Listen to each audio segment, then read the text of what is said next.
नमस्कार दोस्तों। आपके यूपीएससी का एग्जाम जैसे जैसे करीब आ रहा है वैसे वैसे बहुत सारे वीडियोस आपको मिलेंगे एलिमिनेशन टेक्निक्स पे। वो आपको ऐसा बताने का प्रयास करेंगे कि कैसे आप इन टेक्निक्स का यूज करके प्रीलिम्स को क्वालिफाई कर सकते हो बहुत ही आसानी से, और ऐसा दिखाएंगे कि ये सब यूपीएससी में हर बार हो रहा है and you are missing on these codes these patterns, जिसकी वजह से आपका प्रीलिम्स नहीं हो रहा है। अब ये बहुत सारे फेक टेक्निक्स से आपको अवगत कराएंगे।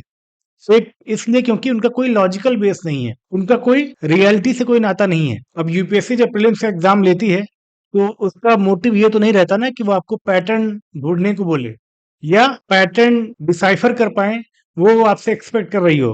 रादर यूपीएससी आपसे एक्सपेक्ट करती है कि आप अपने नॉलेज का यूज करके प्रैक्टिकली कितना ज्यादा क्वेश्चंस को सही कर सकते हो। सो कुछ टेक्निक्स आपको मैं बताता हूँ जो मैंने रिसेंटली देखा बहुत सारे यूट्यूब चैनल्स पे।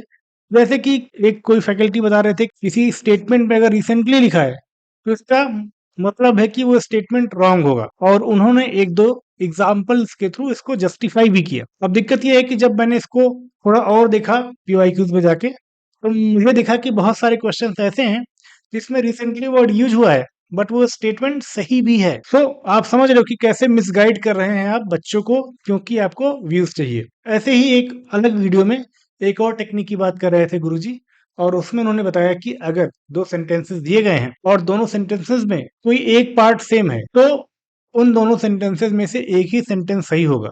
तो जब क्वेश्चन आता है जैसे only two statements are correct, only three statements are correct, उसमें जो है आप एक स्टेटमेंट एलिमिनेट कर सकते हो। अब इसका भी कोई लॉजिकल बैकग्राउंड नहीं है, क्योंकि यूपीएससी जब क्वेश्चन बनाएगी तो ये सोच के नहीं बनाती है कि चलो दो स्टेटमेंट देते हैं और उसमें एक पार्ट सेम रखेंगे जिससे बच्चा डिसाइफर कर ले, नॉलेज का कोई रोल ना हो। अब इसको भी दो चार एग्जांपल्स के थ्रू गुरुजी ने जस्टिफाई किया। मैंने जब इसके बारे में थोड़ा और रिसर्च किया तो मुझे पता चला कि ये टेक्निक भी गलत है। 60-70% क्वेश्चन ऐसे हैं जिसमें ये टेक्निक अप्लाई ही नहीं होती है। ऐसे ही बहुत सारे टेक्निक्स हैं जो फेक टेक्निक्स हैं, फेक एलिवेशन टेक्निक्स हैं, जिसके थ्रू आपको मिसगाइड किया जा रहा है।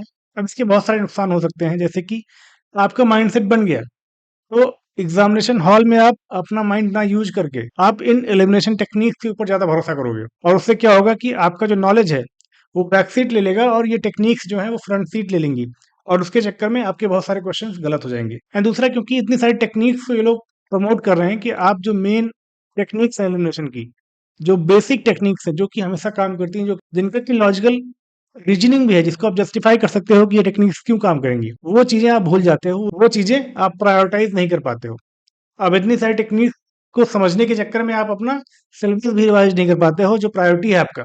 आप अपने नॉलेज बेस को रिवीजन के थ्रू शॉर्प नहीं कर पाते हो, क्योंकि आप लग जाते हो इन सब टेक्निक्स को समझने में, जो कि कई बार आपके लिए ही हार्मफुल साबित होती है। अब ये सब क्या है कि बहुत सारी टेक्निक्स बता के एक तरह से आपको बताया जा रहा है कि नॉलेज आपके काम नहीं आएगा, ये टेक्निक्स आपके काम आएंगी ज्यादा। बट ऐसा नहीं होता है। Knowledge always have a primary role. कोई भी टेक्निक हो, every technique have shortcomings, and बहुत सारे क्वेश्चंस में टेक्निक्स नहीं लगेंगी। वो तभी लगेंगी जब आपके पास नॉलेज हो। तो सिर्फ कोई वर्ड, कोई कीवर्ड, या किसी ने कहा कि ऑड वन आउट को आप आइडेंटिफाई करिए कि अगर चार ऑप्शंस दिए गए हैं तो उसमें जो ऑड वन आउट है वो सही होगा। तो ये सब फर्जी की टेक्निक्स हैं जो कि मार्केट में फैली हुई हैं।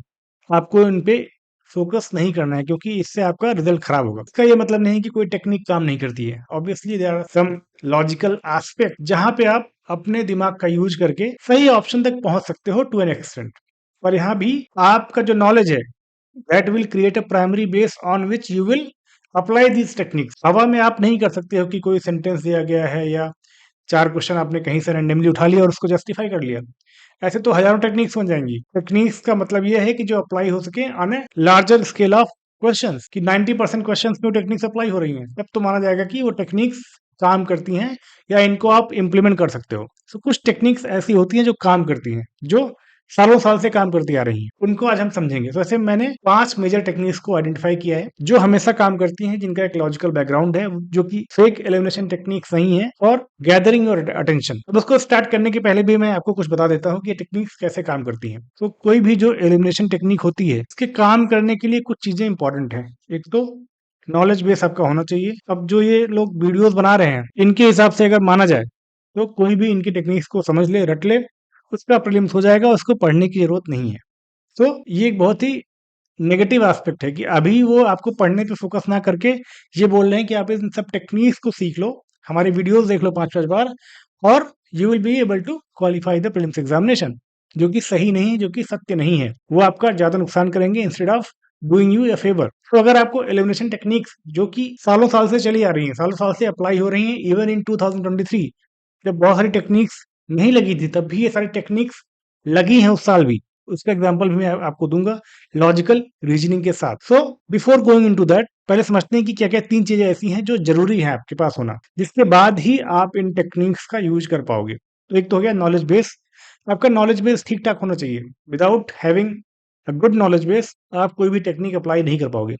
आपका माइंड इतना इवॉल्व ही नहीं है कि आप कोई टेक्निक अप्लाई कर पाओ। तो इसलिए एक ब्रॉड नॉलेज बेस आपका होना चाहिए as per the syllabus of your UPSC examination. तो ये पहला हो गया। दूसरा क्या है कि जो ये 4-5 टेक्निक्स हैं जो आपको बताऊंगा मैं कि कैसे उनको यूज करना है, इन सारे टेक्निक्स को आपको कई बार एक साथ यूज करना पड़ेगा, कई बार कंबाइन करना पड़ेगा डिफरेंट टेक्निक्स को, जिससे कि आप सही आंसर तक पहुंच पाओ। कई बार क्या होता है कि टेक्निक्स आपको कुछ और लगानी है और आपने लगा कुछ और दिया। ये सब होता है जब आपका नॉलेज बेस ठीक ठाक नहीं होता है। सो आपको सीखना पड़ेगा कि कैसे मल्टीपल एलिमिनेशन टेक्निक्स जो हैं उनको हमें यूज करना है, और किस टेक्निक को प्रायोरिटाइज करना है वो भी हमें ध्यान में रखना होगा।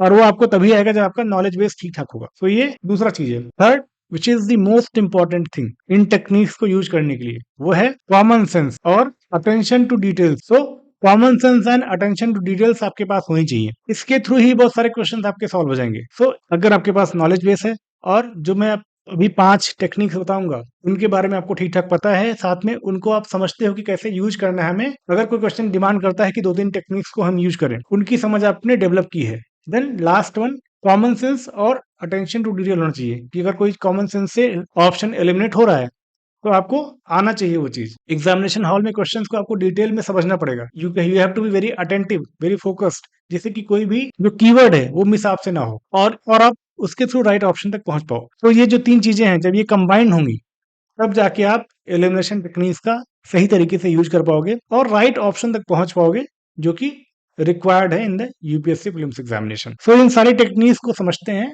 Through various examples. और इसमें भी मैं ये नहीं कह रहा हूँ कि 100% टाइम अप्लाई ही होता है, बट ये टेक्निक्स आपकी अप्लाई होंगी 80 to 90% ऑफ टाइम। अब ये मैं प्रीवियस ईयर क्वेश्चन पेपर के बेसिस पे बता रहा हूँ आपको। मैंने बहुत सारी रिसर्च करने के बाद इन टेक्निक्स को लिस्ट डाउन किया है। ऐसा नहीं कि मैंने 4 क्वेश्चन कहीं से उठा लिया और उसके बेसिस पे कोई टेक्निक बना दी। ये टेक्निक्स वेल नोन है और हर बार अप्लाई होती हैं। इवन आप टॉपर से भी पूछ सकते हो, they have applied these techniques, everybody has applied these techniques. In techniques की वजह से ही मेरा प्रीलिम्स 3 बार निकला है और उसमें भी मेरे प्रीलिम्स के कट ऑफ से 20 से 25 नंबर ज्यादा आए हैं हर बार ही। So you can trust me कि ये टेक्निक्स काम करती हैं, प्रोवाइडेड ये तीनों चीजें आपके पास हैं। सो स्टार्ट करते हैं कि क्या क्या टेक्निक्स को डिस्कस करेंगे हम। पहला क्या है, application based questions, then 50-50 rule, then probable statement based questions, then fourth one is extreme words statement rule, and the fifth one is common sense slash attention to details. अब ये most important है, इसको हम detail में discuss करेंगे। सो आप video को last तक देखिएगा क्योंकि from there you will get a lot of insights. So that's all for today. Thank you for joining. All the very best. Jai Hind.